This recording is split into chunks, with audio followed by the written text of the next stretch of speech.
તો ગાઈસ જો આ બે જણા લેસન કરો. તમે બે અલગ અલગ લેસન કરો. અને જેન્સી જો જેન્સી હેડ ને જેન્સુ.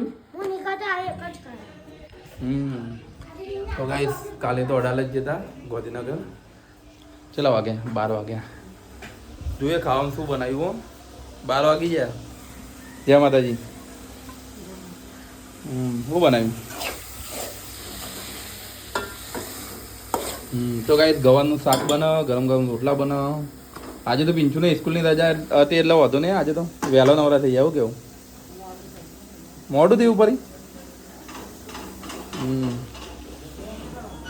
હા 12 વાગ્યા. 12 ને 10 જેવી થઈ ગયા. તો ગાઈસ ચલો બીજા બ્લોગમાં મળીએ. તો જેન્સી આરીન હેડો પાપ હેડો. તો ગાઈસ હવે શિયાળો તો જેવો હવે તો તડકો પડવાનો ચાલુ થઈ ગયો.